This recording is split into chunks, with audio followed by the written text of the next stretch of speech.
여러분 안녕하십니까?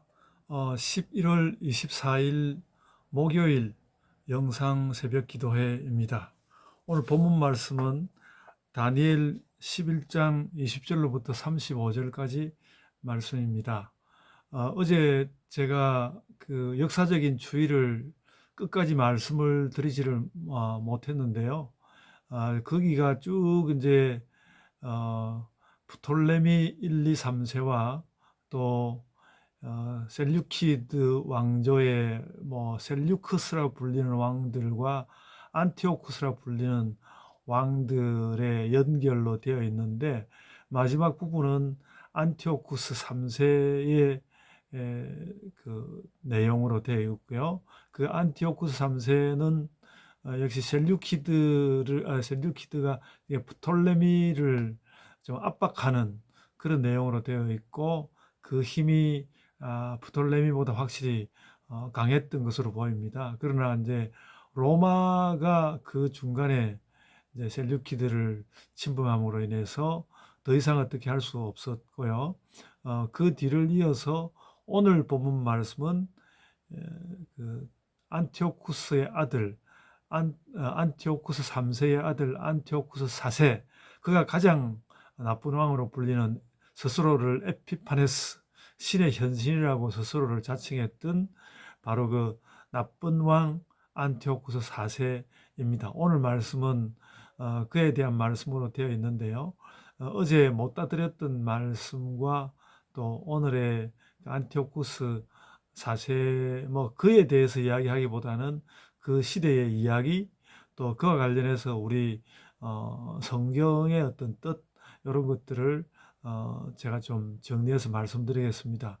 이것도 역시 어제와 같이 좀 말을 하려고 하면 굉장히 이제 어려운 것인데, 이 어려움은 결코 묵시의 신비에 있는 것이 아니라 역사의 복잡함에 있다는 것을 다시 한번 말씀을 드립니다. 그래서 저는 다니엘서를 읽으면서 묵시를 이해하는 데 있어서 상당한 자신감이 생겼습니다. 이것은 어떤 묵시의 신비보다는 복잡한, 그러니까 아주 어렵게 그 기록된 복잡한 그 역사적 상황들, 또 그 가운데서 분명히 지켜야 하는 신자들의 뜻, 이런 것들이 결부되어 있다는 것을 다시 한번 확인하였습니다. 이제 그런 것들을 찾아서 가면 되겠고, 그래서 다니엘서가 그렇게 묵시로서 어려운 책이 아니라는 것, 오히려 우리가 그 역사에 대해서 이해하기 위하여 써야 한다는 점, 그런 말씀을 미리 말씀드립니다. 아주 복잡하고 그래서 저도 이렇게 노트 정리하듯이 쭉 이제 기록을 제가 적어 보았습니다. 제가 새벽에는 이렇게 기록을 하고 잘 말씀을 하지 않는데, 오늘 말씀은 좀 기록을 해봤고요. 그래서 그 기록한 것을 쭉 좀 읽어 드려 보려고 합니다. 읽으면서 좀 필요하면 조금 설명하고 그럴 텐데요. 바쁘게 한번 읽어보도록 하겠습니다. 그래서 어제 이제 다니엘 11장 1절로부터 19절 말씀을 간단히 요약하면, 다니엘은 묵시라고 불리지만 그 역사성이 매우 명확하다고 했습니다. 단, 이 책은 7, 6세기 바벨론과 바사 초기를 살았던 선지자 다니엘의 이름으로 책 이름이 불리고 있고, 그러나 그 이후에 바사 후기 6, 5세기고요. 그리고 알렉산드, 이건 4세기 후반이고요. 또 그 이후에 프톨레미와 셀류키드의 각축, 이건 3, 2세기. 그러니까 다니엘 시대보다는 거의 한 4세기 정도가 떨어지는 그런 세기까지가 매우 정확하게 기록되었기 때문에 이 기록은 다니엘의 이름을 빌어서 쓴 공동체의 경전으로 판단합니다. 어제 프톨레미와 셀류키드가 그 각축했다는 것까지 말씀을 드렸는데, 그것에 대해서 다시 좀 짧게 말씀드리면요. 때로는 프톨레미가 강하고 때로는 셀류키드가 강했는데 최종적으로는 셀류키드가 유다를 지배했다는 말씀을 드릴 수 있습니다. 아까도 말씀드렸지만 프톨레미 1세, 2세, 3세, 셀류키드는 안티오쿠스 1세, 안티오쿠스 2세, 셀류커스 2세, 또 안티오쿠스 3세, 안티오쿠스 4세, 뭐 이렇게 이어져 갑니다. 결국에는 이 시기의 마지막 부분에서 유다를 자신의 지배하에 편입한 안티오쿠스 3세와 4세가 이 성경 기록에 있어서 중요한 인물이 되는데요. 어제 말씀은 안티오쿠스 3세에 도달하는 것이었고, 오늘 말씀은 안티오쿠스 4세 시대에 관한 말씀입니다. 안티오쿠스 4세도 프톨레미 침공을 자주 시도했지만 결과적으로는 로마의 공격으로 중단할 수밖에 없었습니다. 그러니까 자기 아버지와 비슷했죠. 그런 안티오쿠스가 유다에서 아주 종교적으로 난행을 저질렀는데, 그 성전 번제에 다니다가 제우스상을 가져다 두고 그걸 섬기라고 했고요. 그래서 돼지고기를 뭐 제물로 쓰는 등의 아주 그 나쁜 짓을 하였습니다. 에피파네스라고 스스로를 자칭한 안티오코스 4세는 유다 사람들을 또 자기 통치를 위해서 자기 편으로 끌어들이기도 했는데, 32절에 나오는 언약을 배반하고 악행하는 자들이 바로 이 안티오쿠스 편이 된 사람들이고요. 근데 안티오쿠스는 또 그들조차도 속였다고 32절에 말씀하고 있습니다. 결국 그 안티오쿠스의 난행을 견디지 못해서 이제 우리가 전에 우리 이덕신 목사님 강의하고 우리가 알고 있는 마카비 독립전쟁이 벌어지는데, 여기에 대하여서 34절 말씀은 뭐라고 말했는가 하면, 그들이 몰락할 때에 도움을 조금 얻었다, 뭐 이렇게 말하고 있습니다. 그들이 몰락하도록 했는데 도움이 조금 됐다, 이렇게 이야기하고 있습니다. 근데 그것은 작은 도움이었을 뿐이고, 이어지는 36절 말씀대로 연단을 받아서 정결하게 되고 희게 되어 마지막 때에 이르는 것은 남아있는 일이 되었습니다. 그것이 이제 오늘 말씀에 대한 제가 간략한 요약이고요. 이것과 관련해서 외경에 관한 말씀을 좀 드려야겠는데, 그러니까 마카비 이야기도 오늘 본문에 나오고 그러니까 말씀인데요. 외경 말씀인데, 특히 이제 마카비 상하 두 권의 책이 여기 나오는 조금 도움이 된 전쟁 시대를 기록한 책으로 중요하고요. 그 외에도 지혜서, 집회서, 유다, 바룩, 토빗이 있습니다. 이것을 이제 외경이라고 부르고, 가톨릭 교회가 자신들의 이제 성경 뒤편에다가 편입을 시켜 두었습니다. 그래서 7권의 책이 마마, 지집, 유바토, 이렇게 마마, 지집, 유바토, 이렇게 7권에다가 다니엘과 에스더의 확장본이 덧붙여져 있는 그런 내용으로 되어 있습니다. 이것은 무엇보다도 이제 이렇게 외경으로 불리고 다르게 불리는 것은, 무엇보다도 이 책들이 하나님의 영감으로 씌어진 것인지 의심된다는 뜻이 강하게 들어있는 것입니다. 우리가 잘 아는 어거스틴의 경우에는 받아들일 이유가 다소 좀 있다고 보았지만, 또 라틴어 성경을 번역한 제롬은 그 번역하는 과정 가운데서 그 아주 그 정경과 같이 다룰 수는 없는 것이라고, 정경과 같이 다룰 수는 없는 것이라고 명백한 입장을 보여주었습니다.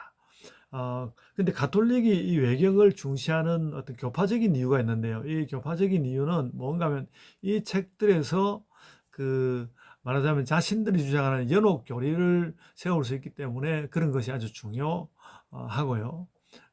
또 그 논란이 많았던 외경을 제2정경으로 이렇게 성경 뒤쪽에다가 부가시킨 것은 종교개혁을 반대하는 뜻으로 열린 트리엔트 종교회의의 결의입니다. 1500년대 일이거든요. 종교개혁 이후에 하였습니다. 그러니까 저 한 400년대 때부터 이건 늘 논쟁이 되어 왔지만은 정경으로 편입시키는 일이 없었는데, 종교개혁 이후에 가톨릭 교회가 종교개혁을 반대하는 입장을 가지면서 실은 책이라는 것을 우리는 알고 있어야 합니다.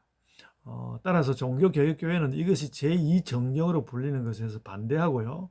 아까 제가 이미 좀 말씀드린 대로 루터의 말을 따라서 조금의 유익이 있지만 참고서적으로 보면 될 일입니다. 막 던져버리는 것이 아니라 참고서적 정도로 보면 된다는 것이죠. 그래서 성경 뒤에 붙여놓을 것이 아니라 따로 책을 만들면 될 것이다. 저는 그렇게 생각합니다. 그런 역사적인 서적들은 이 외에도 많이 있다고 생각됩니다. 제2정경이라는 말은 종교개혁을 반대하는 가톨릭의 의도가 분명히 있기 때문에 종교개혁교회는 이것을 반대합니다. 그래서 외경이라는 말로도 충분하고요. 성경과는 다른 책으로 분리 출판돼야 하는 것도 그렇습니다. 다시 정리를 해보면 첫째로 히브리어 원문이 없거나 불확실한 점, 그리고 또 유대교도 중요하게 여기서 반대하는 하나님 영감이 제대로 되지 않았다는 문제. 그러니까 유대교도 우리의 39권 성경과 같은 정경을 가지고 있습니다. 세 번째로 가톨릭만의 교리를 주장하는 것이 있다는 점. 그리고 네 번째, 구체적으로 종교개혁을 반대하는 입장이 거기에 스며들어 있다는 점, 이런 것으로 인해서 우리는 제2정경으로 불리는 거 반대하고, 외경 정도로 충분하고, 그리고 그냥 참고서적 정도로 읽으면 된다. 외경이라는 말조차도 별로 불필요하다. 그렇게 봅니다. 그래서 저도 이제 오늘 본문을 따라 좀 말씀을 드리자면, 본문이 그 마카비 전쟁을 그 34절에서 조금의 도움으로 이렇게 보듯이, 우리도 그 성경 이외에 그 7권의 책, 마마 지집 유바토, 그 7권 그 책을 조금의 도움으로 보면 될 것입니다. 그 시대를 알기 위한. 그래서 그것이 없기 때문에 하나님의 영감을 모르는 그런 불편한 점이 하나도 없고요. 루터 같은 종교개혁가들은 그 내용을 충분히 알고 있었지만 조금의 도움이 되는, 그러나 정경에 편입시킬 수 없는 책들로 보았습니다. 정경에 대한 이해도 그렇게 분명하게 가지시기를 바랍니다. 오늘은 하다 보니까 이제 안티오쿠스 4세 시대를 이야기했고, 마카비가 많은 힘을 기울였으나 이 정경인 다니엘스가 그것을 조금의 도움으로 표하고 있고, 실제로 그 마카비 전쟁 이후에 그들이 왕국을 얻었지만 그 왕국이 또 아주 엄청나게 부패해졌고요.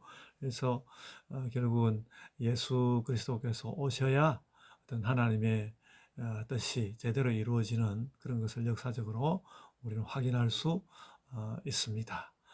이제 다니엘서를 보면서 더욱이나 우리가 분명하게 예수 그리스도를 기다리는 교회로 그렇게 세워져 가기를 원합니다. 우리 대림절 절기를 맞이하는 유익한 시기가 되기를 소원합니다. 제가 기도하겠습니다. 주님, 은혜를 감사합니다.